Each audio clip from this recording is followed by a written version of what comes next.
scared. Put your phone down. Dude, I'm scared as now. Okay, well, it's going to be more scary.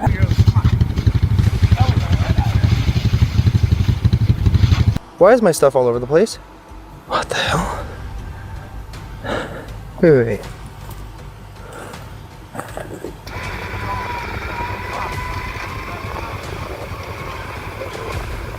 Full garb, the only thing they could describe it as is cult-like.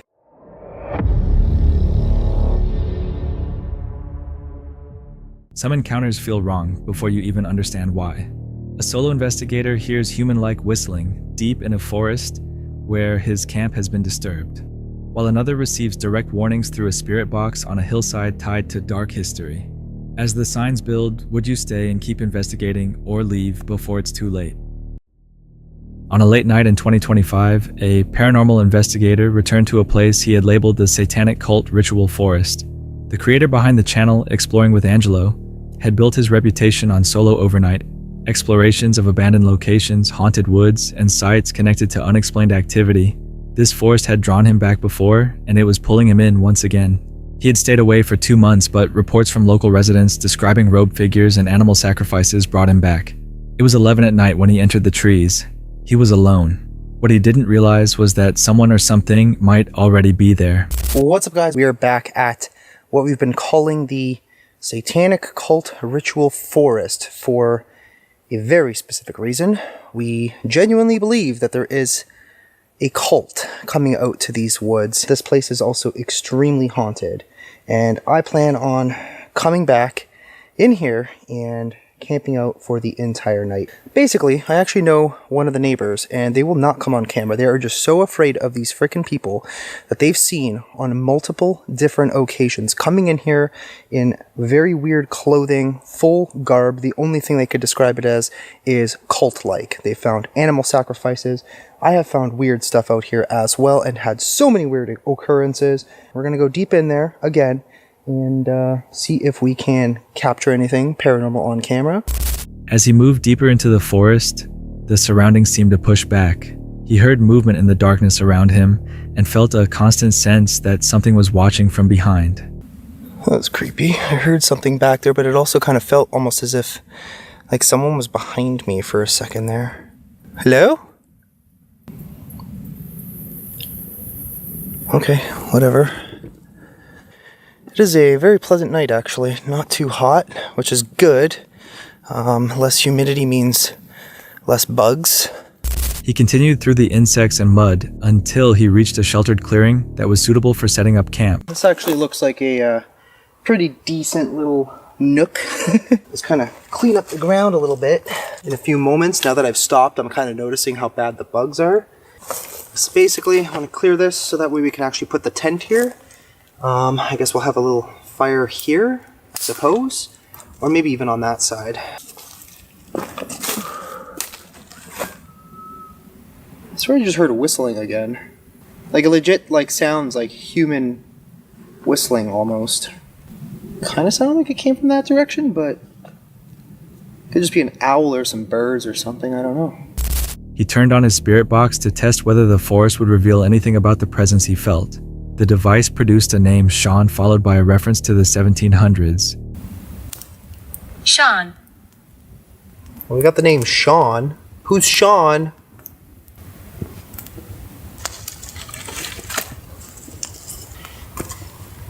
Sean, what are you doing out here?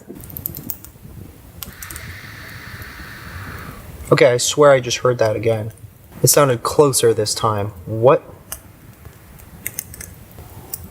Dude, that literally sounds like that whistle thing. Mayan whistle or whatever? That is legit like probably the third time I've heard that out here. Hi, Sean, are you still there?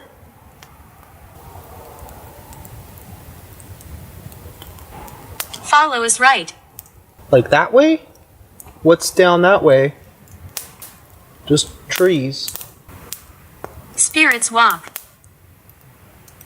I knew I was hearing a sizzle, but it's coming from the fire. 1700s. Okay. What happened in the 1700s?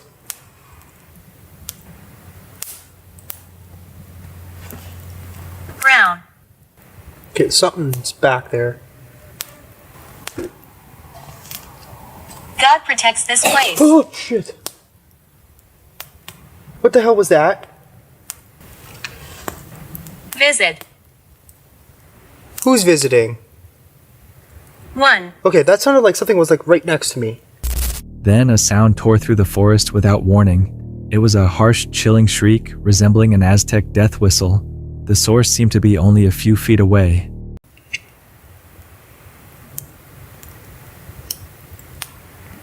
Somehow It's my unpleasant here. flashlight turned on in my pocket. I enjoy the company. Lungs. Lungs? What happened to your lungs?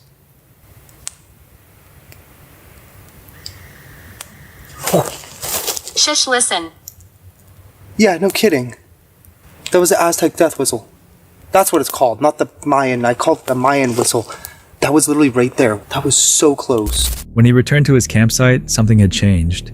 The fire he had built from small scattered sticks had been completely rearranged.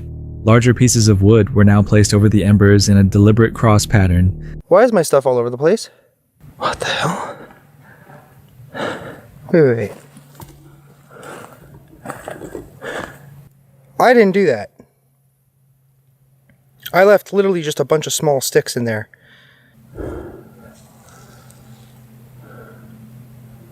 I think someone came through. Like, I didn't do that. Two little, like, cross things. Like, this doesn't even make sense. Like, dude, all the wood was piled up here.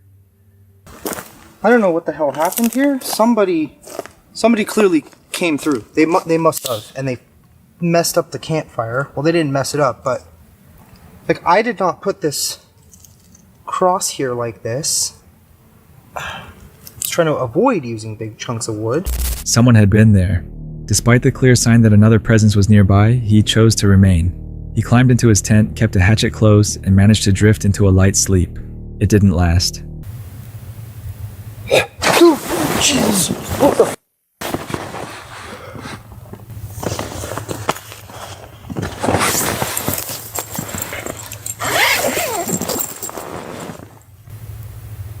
Okay, that got a little close.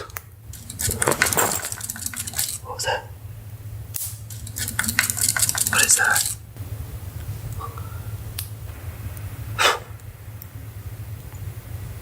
Something's out there.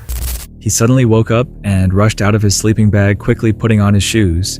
The whistling had returned clearly human, coming from somewhere deep within the brush. I think somebody is out here. Considering the circumstances, maybe it's not a good idea to stay out the whole night. I literally, like, just fell asleep, too. Okay. I don't know. It sounded like it came from that direction. To be honest, guys, like, I don't know what to do. I don't want to leave, but at the same time, if someone's out here, like, they could be legit dangerous. Can't they have, like, one chill night out in this place? I mean, this is kind of what we come to figure out here. But, like, why? What the heck was that? It's like music. Alright, we're gonna pack it up. He didn't hesitate. He left the forest quickly and later reflected that some places are better left alone. One viewer who watched the footage pointed out that there was definitely someone out there whistling. No one ever confirmed who rearranged the fire or where the sound came from. Was it a person trying to frighten him away, or something connected to whatever group had been using those woods? If you were in his place, would you have stayed or left the moment things started to feel wrong? Paranormal investigator Dan headed to the slopes of Pendle Hill, a place forever tied to the witch trials of 1612. The video was uploaded on October 16, 2024. Dan runs the channel exploring with fighters built on a simple but unsettling idea: go to locations most people avoid, stay overnight, and see what happens. Local legend has long suggested that the spirits of those executed on that hill never truly left. The crew set up camp in a dense pine forest, expecting a quiet weekend trip. However, a sudden and intense rainstorm forced them to remain inside their tent. Just as they tried to settle down, something changed right outside. So, as we were just talking, it looked like somebody just moved the door of the tent. Go and open it up. I'm curious if the fire's still going. Yeah, the fire's still going and there's nobody there. It could do with some more wood putting on though, because it's getting really low. There's nobody out there. Outside, the campfire was still burning, but the clearing around it was completely empty. No one was there. It's so hard, but that was a clear get out, and I get out a lot, and I'm wondering, why do we get out quite a lot? It's like the same. The silence was then broken by a sharp female voice coming through the spirit box device. It wasn't a whisper. It sounded like a direct command to leave. Listen. Baby. You hear that? Yeah, baby. There's a woman who very quietly says, baby. Oh yeah. You hear it then? Yeah. Is that what you're trying to tell us? Have you got a baby? So this has said so far something weight there, knife, and pulse. Your family. Whose family? Is it because I called you sisters? Your family. My family. Yeah. No. Your family. I'm hiding. What do you mean? Not as in, it's your family, as in, you were family. Oh, right, okay. Soon after, a softer voice followed calm and maternal, repeating a single word. The presence identified itself as family and suggested it had been hiding somewhere in the nearby brush, watching the investigators from the darkness. You hear that shit? Oh yeah. This one will be different. Listen to this. Yeah. This one will be different. What do they mean by that, like? Oh, let's listen to the rest. The atmosphere then shifted completely. The warmth faded from the air, and the tone became hostile. A woman's voice came through the device with what sounded like a clear warning that this particular night would not unfold like the others. Yes! Oh! Right, listen again. Listen. Yes!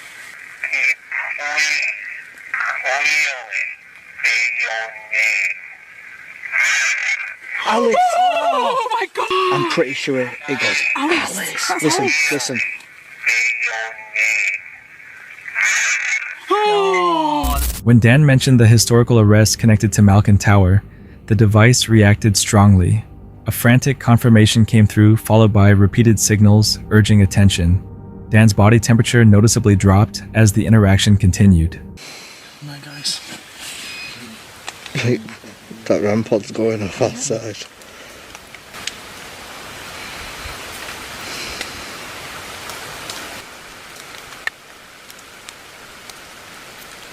As the group eventually tried to rest, the detection equipment set up outside began triggering in a steady repeating pattern. Something continued to respond each time Dan pushed further into the history of that place. Whether those responses pointed to something real or something else entirely is a question the footage alone cannot answer. Would you have kept asking, or would that warning have been enough to make you pack up and leave?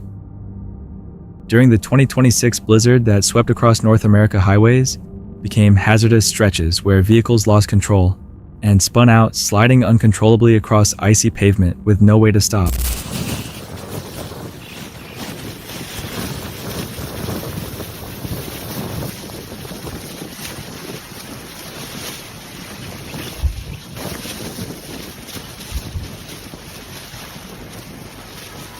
For some setting out on winter camping trips, the journey itself became the first real test of survival.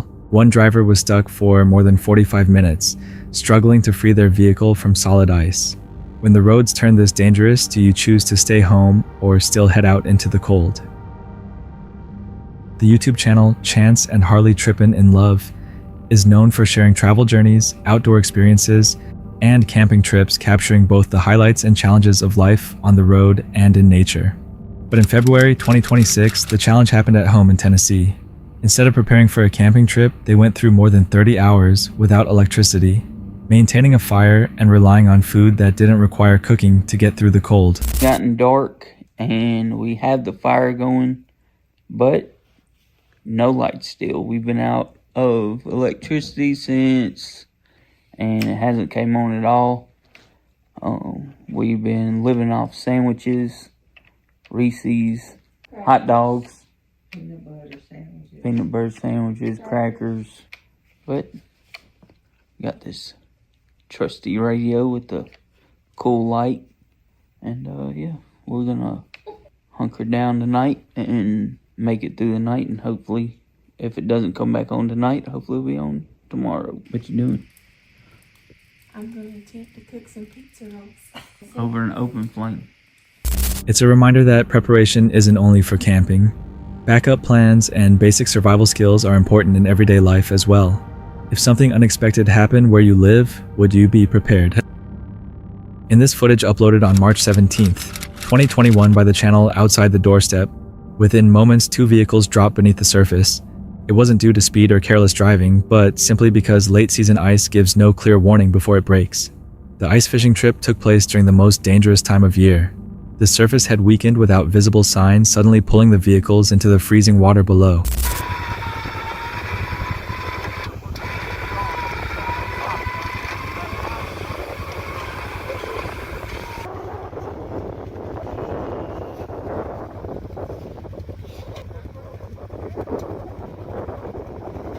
Thankfully, everyone managed to escape safely, and no one was hurt, yet the recovery that followed became a serious challenge.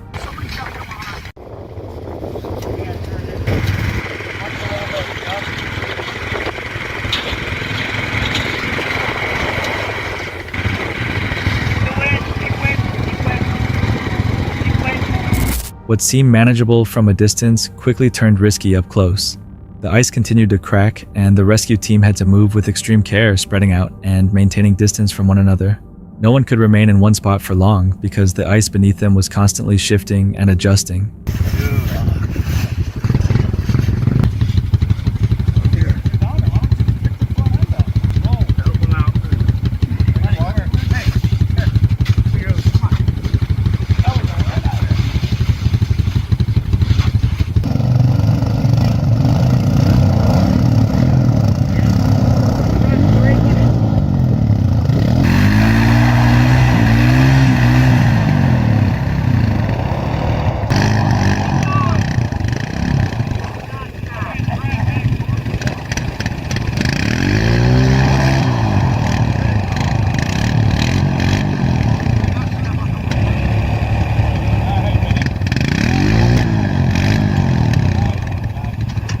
After many futile attempts, this happened.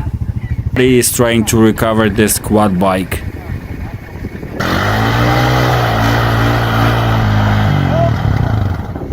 That didn't work, and both vehicles got up. The only factor that determines whether it is still very thick. But it's been warm for some time, and now Anyone who has spent time ice fishing recognizes that uneasy moment.